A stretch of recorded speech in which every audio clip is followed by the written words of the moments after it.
आज 31 डिसेंबर आहे आणि या निमित्ताने पुण्यामध्ये वादग्रस्त ठरलेली हाय स्पिरिट क्लबची न्यू इयरची पार्टी रद्द करण्यात आली आहे।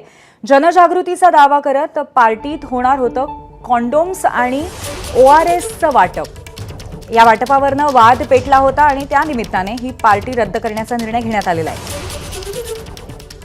या संदर्भात आपले प्रतिनिधी मिकी घई यांच्याकडून आपण अधिक माहिती घेऊया। मिकी, नक्की प्रकार काय झाला आणि कारण काय होतं पार्टी रद्द करण्याचं? पूर्वी खरं तर पुण्यातील मुंढवा परिसरातील हाय स्पिरिट पब मध्ये ज्या पद्धतीने ही पार्टी ऑर्गनाईज करण्यात आलेली होती नवीन वर्षाच्या स्वागतासाठी, अर्थातच युवकांना आकर्षित करण्यासाठी वेगवेगळे ऑफर्स दिले गेले होते। त्यामध्ये थेट कोंडम आणि एनर्जी ड्रिंक ORS याचं वाटप मोफत त्या ठिकाणी करण्यात येणार होतं। आणि एबीपी माझानी ही बातमी दाखवल्यानंतर प्रशासन आता कुठेतरी जागं झालंय आणि त्यांनी स्वतः दखल घेत ही पार्टी या ठिकाणी रद्द करण्याचा निर्णय घेतलेला आहे।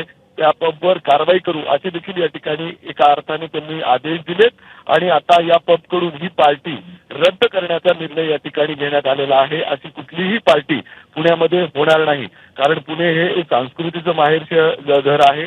आणि त्याचबरोबर जर आपण बघितलं तर पुण्यामध्ये खूप मोठ्या प्रमाणात युवती या पार्टीजमध्ये जात असतात आणि अशा पद्धतीने हे ऑफर्स देणं हे कुठेतरी चुकीचं आहे आणि कुठेतरी एका वेगळं वळण या ठिकाणी पुण्याला लागत होतं।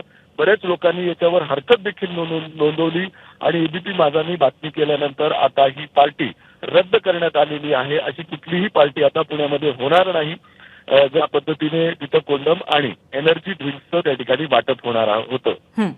नक्कीच मिकी, कुठल्याही पद्धतीने लोकांच्या सुरक्षिततेला धोका होईल अशा पद्धतीची पार्टी रद्द होतीये याचं स्वागतच करायला हवं। धन्यवाद आपण दिलेल्या माहितीबद्दल। एबीपी माझा, उघडा डोळे बघा नीट।